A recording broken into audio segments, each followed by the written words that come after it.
Pada survei terakhir pada Mei ini, kita baru melihat dengan jelas keunggulan Ganjar dibanding tokoh-tokoh yang lain termasuk Pak Prabowo.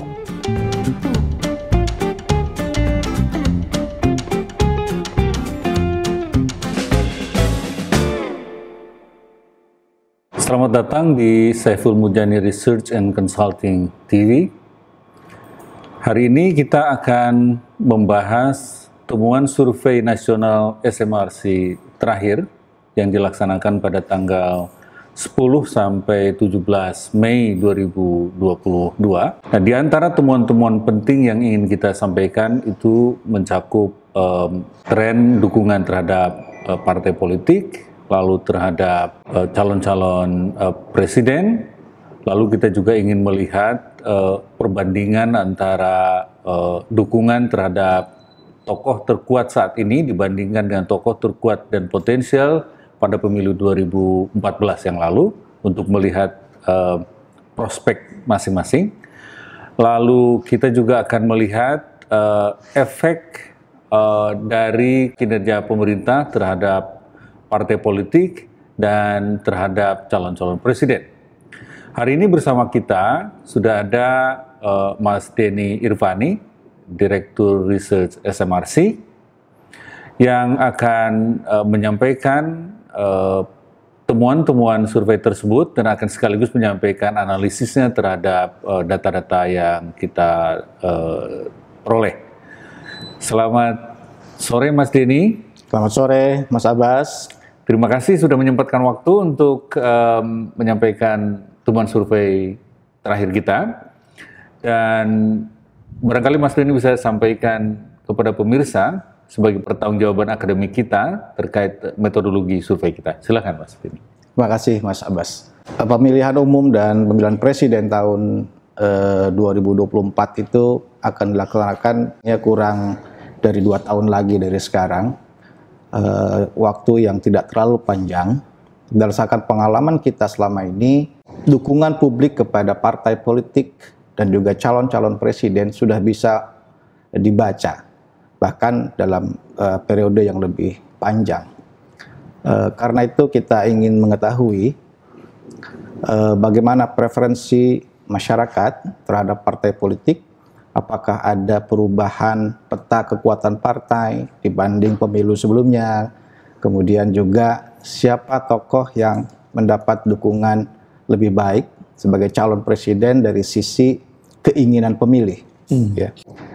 Dan untuk itu kita melakukan survei opini publik secara nasional dengan wawancara tatap muka terhadap masyarakat yang dipilih secara acak dari populasi warga dewasa usia 17 tahun ke atas atau sudah menikah. Total yang diwawancara dipilih secara acak ada 1.060 responden. Margin of error survei plus minus 3,07% pada tingkat kepercayaan 95%, asumsi simple random sampling.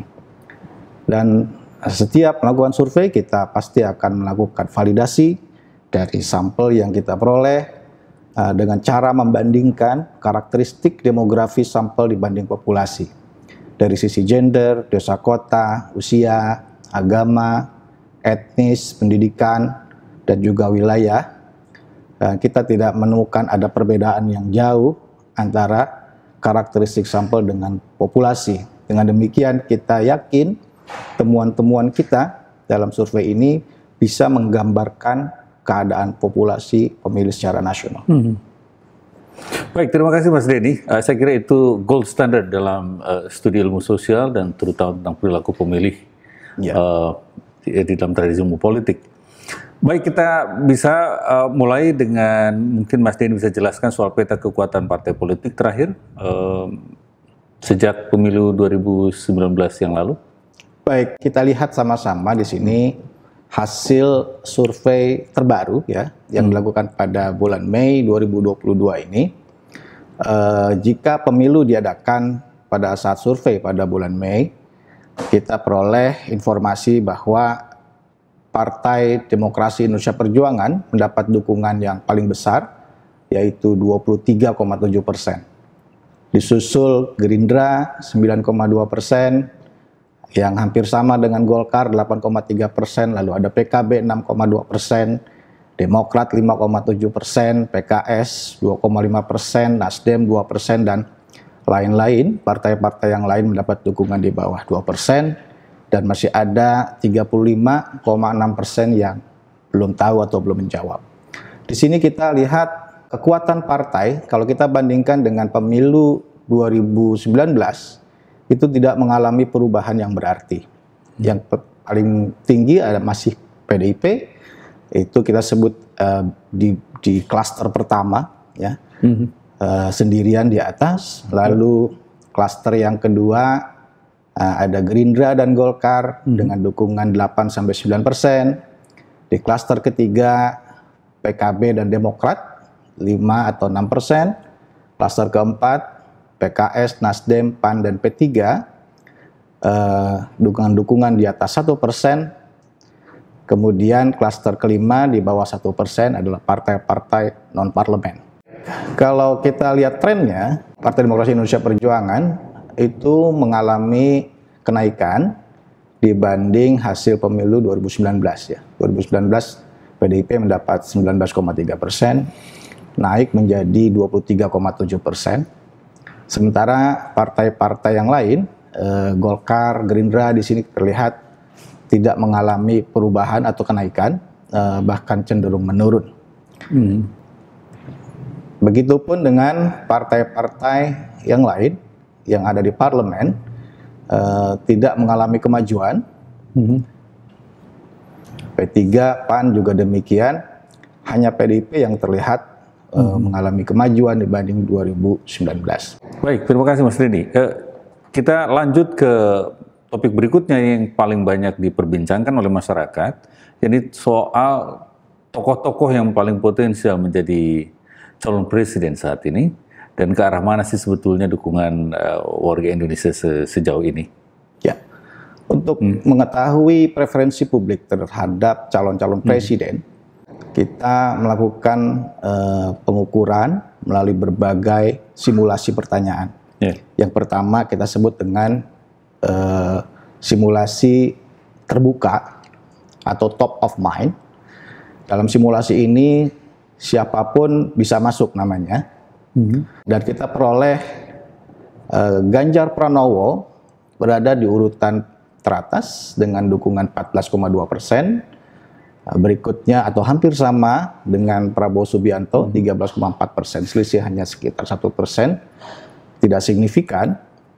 Kemudian ada nama Pak Jokowi masih disebut karena ini simulasi terbuka ya, 8,2%, Anies Baswedan 8,2%, dan lain-lain di bawah 2%. Dalam simulasi spontan ini masih ada 47,3% yang belum tahu calon yang mau dipilih.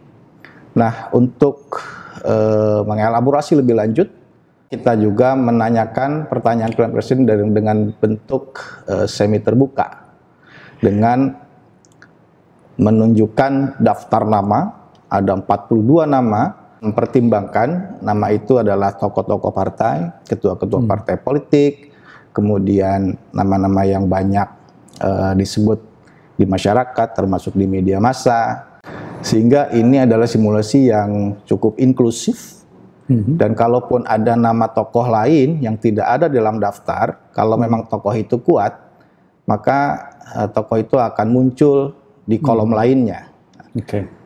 Nah, dalam simulasi semi terbuka, Ganjar Pranowo konsisten berada di urutan teratas dengan elektabilitas 22,5%, unggul signifikan dari calon-calon yang lain. Ada Prabowo Subianto di urutan kedua 17,5%, dan Anies Baswedan 13,2%. Nama-nama lain ada Sandiaga Uno 2,6%, Ridwan Kamil 2,2%, dan lain-lain itu cukup jauh di bawah. Dan masih ada 25,2% yang belum tahu siapa calon yang mau dipilih. Kalau kecenderungannya kita lihat gimana Mas Denny dalam setahun terakhir? Apakah ada perubahan penting dari nama-nama ini? Iya, kita melakukan survei kecenderungan perilaku pemilih ini secara cukup rutin ya, kurang lebih 3 bulan sekali, sehingga kita bisa lihat trennya dari waktu ke waktu. Kita lihat sekarang tren top of mind, tren dukungan publik secara spontan kepada calon-calon presiden. Kita melihat di sini yang menarik adalah adanya tren kenaikan yang cukup besar pada salah satu tokoh yaitu Ganjar Pranowo. Pada Maret 2021 yang lalu, Ganjar baru mendapat 6,1% dan sekarang pada Mei 2022 ia mendapat 14,2%. Kenaikan yang cukup besar. Sementara tokoh-tokoh yang lain, di sana misalnya ada Pak Prabowo Subianto, itu cenderung stagnan dari 13,4% pada Maret 2021 menjadi 13,4% juga pada Mei 2022. Tidak ada perubahan dalam 1 tahun terakhir dalam survei. Nama Pak Jokowi menurun cukup tajam kelihatan. Ya, ini wajar ya. Publik tentu sudah mulai banyak yang mengetahui bahwa Pak Jokowi tentu tidak bisa maju lagi sesuai konstitusi. Saya kira itu penjelasan yang bisa diberikan. Anies di sini juga ada kenaikan, walaupun tidak terlalu besar, dari 5,4 menjadi 8,2%. Jadi di antara tokoh-tokoh yang mendapat dukungan cukup besar atau paling besar, kita melihat di sini hanya Ganjar yang mengalami kenaikan yang signifikan dalam beberapa kali survei kita lakukan. Temuan yang konsisten juga kita bisa lihat dari respon publik terhadap pertanyaan semi terbuka. Ganjar dari Maret 2021 ke Mei 2022, ini yang warna merah, naik dari 8,8% menjadi 22,5%. Kemudian Anies juga sedikit kenaikan, walaupun tidak signifikan, ya, dari 11,2% menjadi 13,2%. Sementara Pak Prabowo itu cenderung menurun dari 20% menjadi 17,5% pada periode yang sama. Jadi pola yang konsisten kita bisa temukan pada pertanyaan terbuka maupun semi terbuka. Menarik sekali, kelihatan sekali. Ini saya kira makin ketat ya dalam pertarungan di 3 terdepan ini, dan kelihatan Pak Ganjar sejauh ini sudah melewati Pak Prabowo sejak bulan Maret kelihatannya, Maret terakhir ya. Iya, itu juga perlu jadi catatan penting ya. Dalam 5 kali kita survei dari Maret 2021 hingga Mei 2022, baru kali ini Ganjar unggulnya signifikan.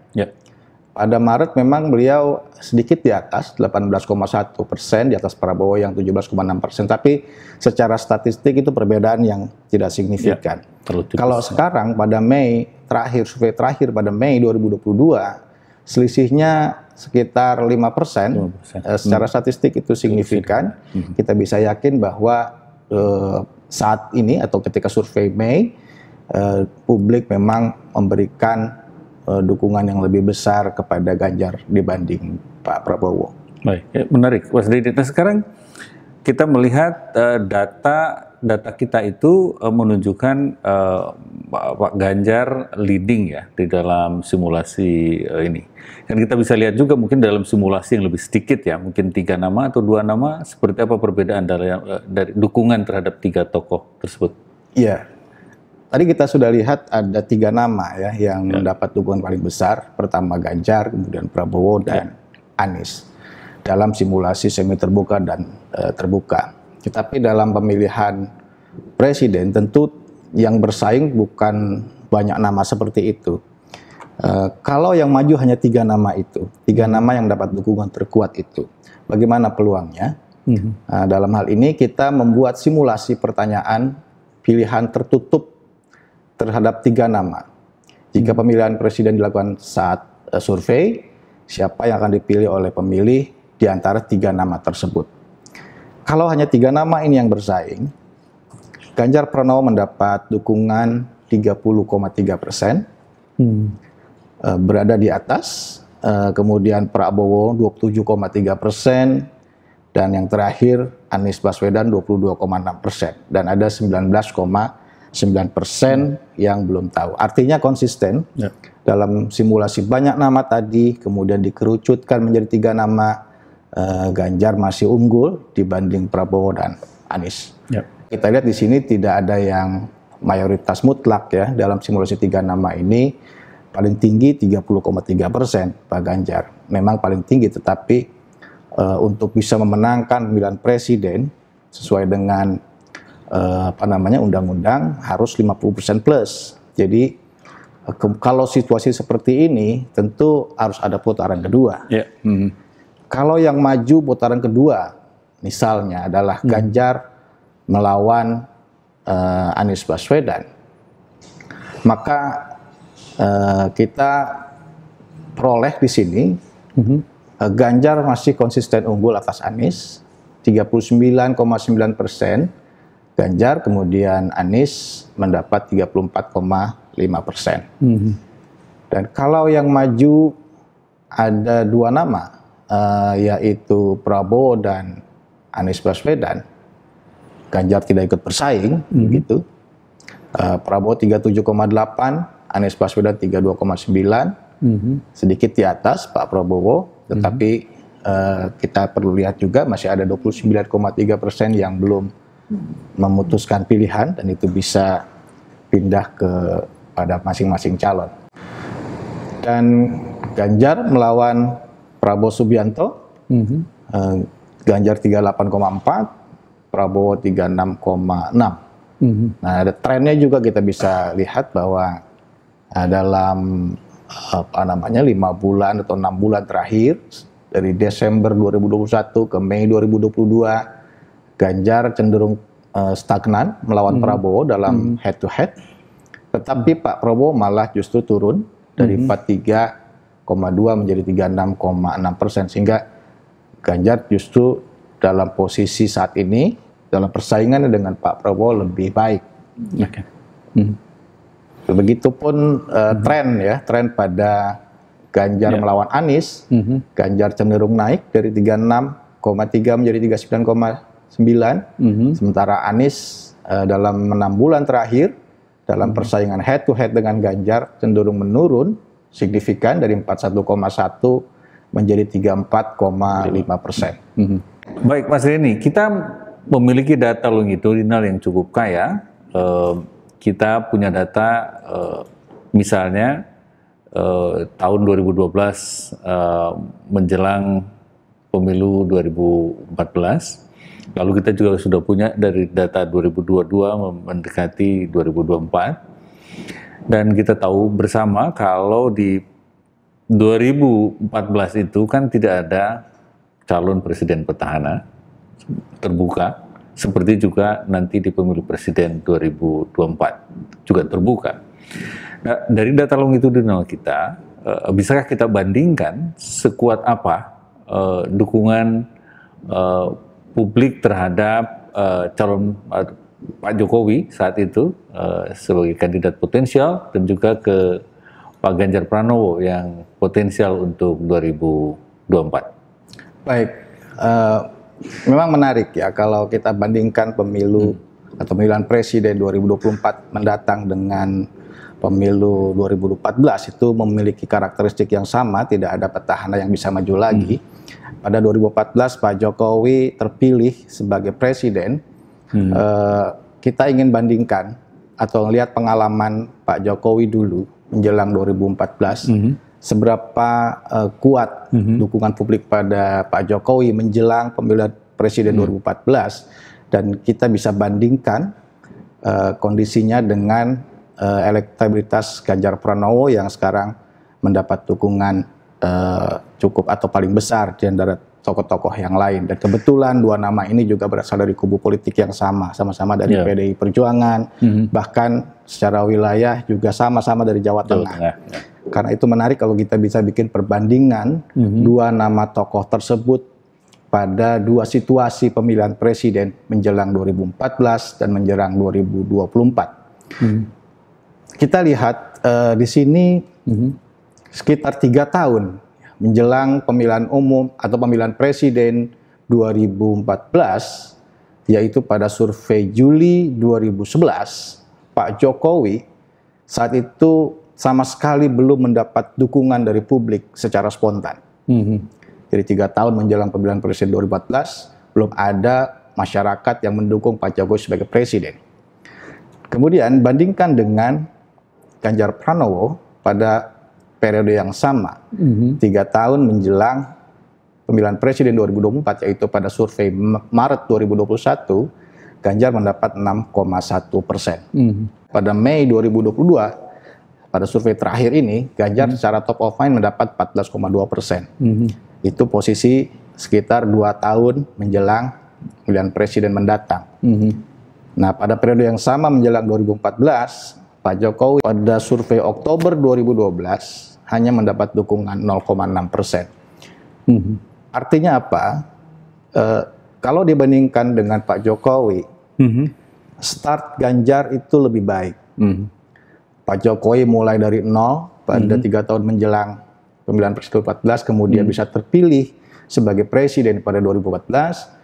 Ganjar justru memulainya dari 6,1% dan selalu konsisten terus berada posisinya lebih baik dibanding pengalaman Pak Jokowi. Selain dari top of mind, kita juga bisa lihat kecenderungannya dalam simulasi semi terbuka. Dalam periode yang sama, kita juga melihat pola bahwa Ganjar posisinya lebih baik dibanding Pak Jokowi. 3 tahun menjelang pemilihan presiden 2014 lalu, Pak Jokowi baru mendapat 2% di simulasi semi terbuka. Sedangkan Ganjar 4 kali lebih kuat, yaitu 8,8%. Dan terakhir terus naik menjadi 22,5%. Saya kira kalau melihat pengalaman dibandingkan dengan Pak Jokowi, Ganjar punya peluang yang lebih baik dibanding Pak Jokowi pada saat itu untuk bisa unggul dalam pemilihan presiden. Oke, untuk kesimpulan sangat penting. Nah, sekarang kita ingin melihat penilaian publik terhadap kinerja pemerintah ya. Nah, kita tahu penilaian terhadap kinerja pemerintah itu punya efek mungkin terhadap partai politik maupun terhadap calon-calon presiden. Nah, barangkali Mas Denny bisa gali lebih lanjut soal efek kepuasan terhadap kinerja pemerintah saat ini, terhadap kinerja Pak Jokowi ke calon-calon presiden. Iya, kinerja pemerintah Jokowi secara umum positif ya, dari sisi penilaian dari sisi ekonomi, penilaian dari sisi politik, kondisi keamanan, penegakan hukum yang mengatakan baik. Jumlahnya lebih banyak dibanding yang mengatakan buruk.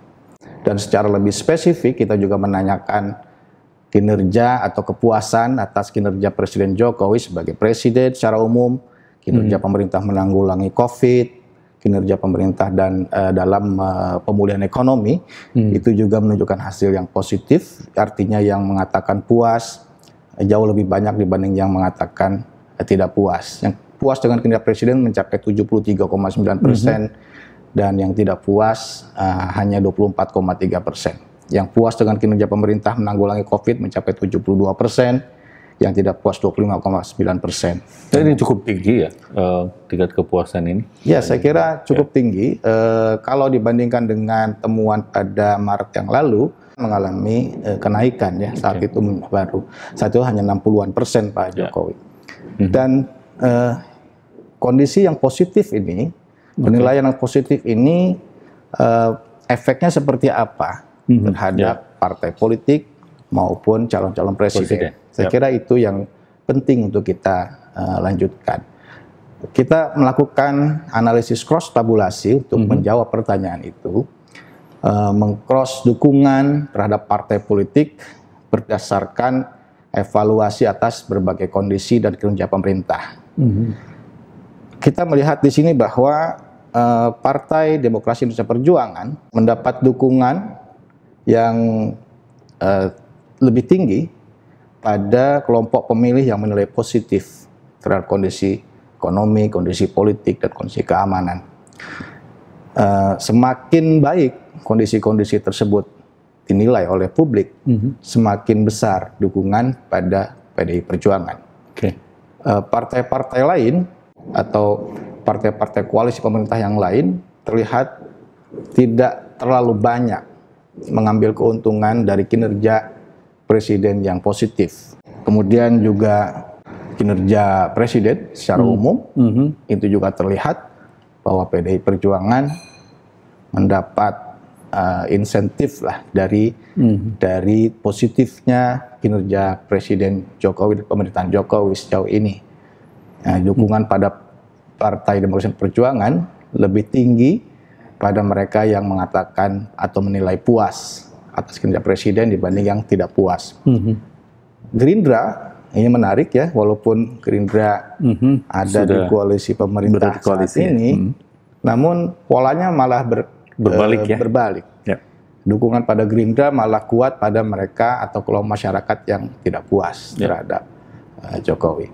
Itu berlaku untuk kinerja presiden maupun kondisi-kondisi sosial ekonomi pemerintah juga ya? Ya, kita akan lihat efek dari kinerja pemerintah terhadap pilihan presiden. Tapi sebelum itu, kita juga bisa menyimpulkan bahwa kekuatan Partai Demokrasi Indonesia Perjuangan saat ini yang selalu leading di atas dalam beberapa survei terakhir itu tidak lepas dari penilaian publik terhadap kinerja pemerintah yang positif.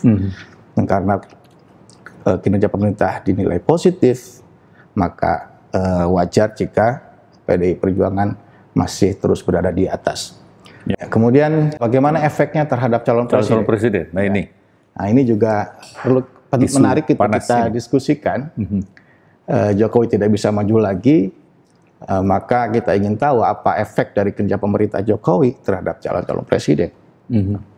Kita fokus pada 3 nama teratas, yaitu Ganjar Pranowo, kemudian Prabowo, dan Anies Baswedan.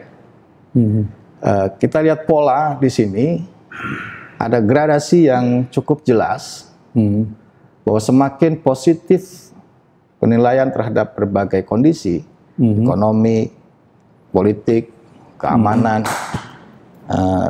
terlihat bahwa semakin besar pula dukungan kepada Ganjar Pranowo. Sebaliknya, semakin negatif penilaian terhadap berbagai kondisi tadi, justru semakin besar dukungan untuk Anies Baswedan. Jadi kelihatan di sini bahwa selain PDI Perjuangan yang cukup identik dengan kinerja pemerintah Jokowi, juga kita lihat di sini Ganjar dibanding Prabowo dan Anies itu lebih mencerminkan sosok yang dinilai akan melanjutkan Pak Jokowi sebagai sebagai presiden. Bahkan yang lebih terlihat lagi, yang lebih jelas lagi di sini adalah dukungan kepada calon presiden menurut evaluasi atas kinerja Jokowi. Kita lihat di sini, yang mendukung Ganjar dari masyarakat yang puas dengan kinerja Jokowi mencapai 37%. Jauh unggul di atas Prabowo dan Anies. Dan sebaliknya, mereka yang tidak puas dengan kinerja Jokowi sangat sedikit yang mendukung Ganjar, hanya 13%.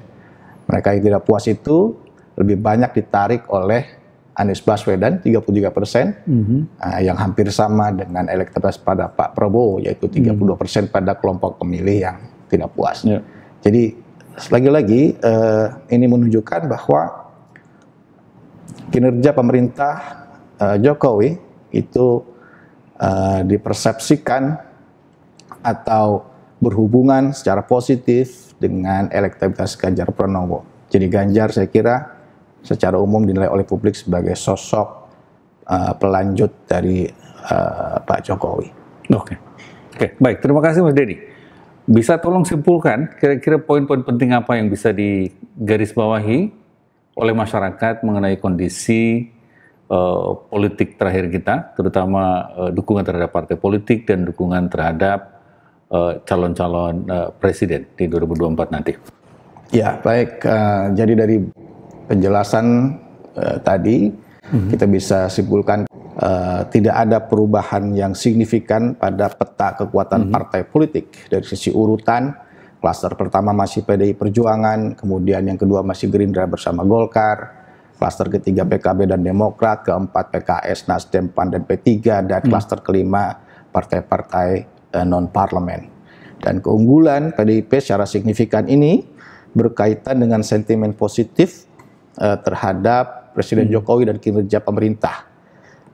Kemudian jika pemilihan presiden dilakukan oleh survei, Ganjar unggul dari calon-calon lain dari berbagai simulasi, top of mind, semi terbuka, sampai simulasi tertutup.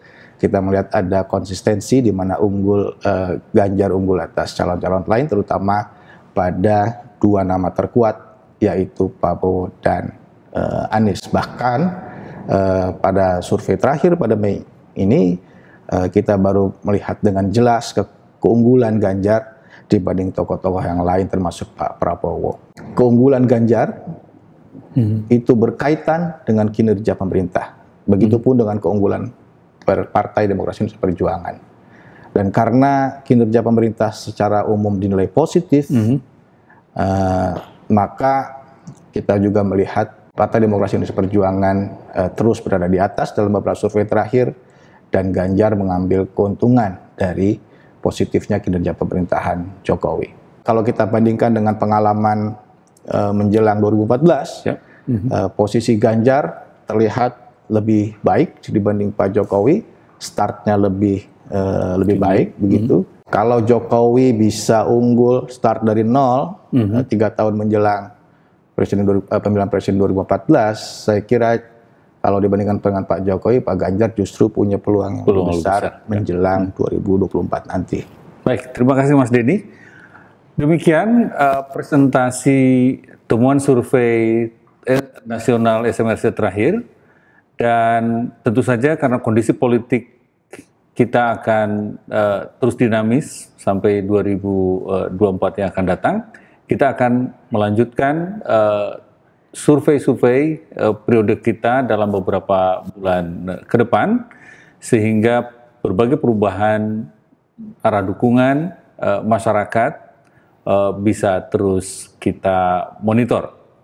Demikian paparan survei kali ini, dan sampai jumpa pada rilis survei nasional SMRC berikutnya.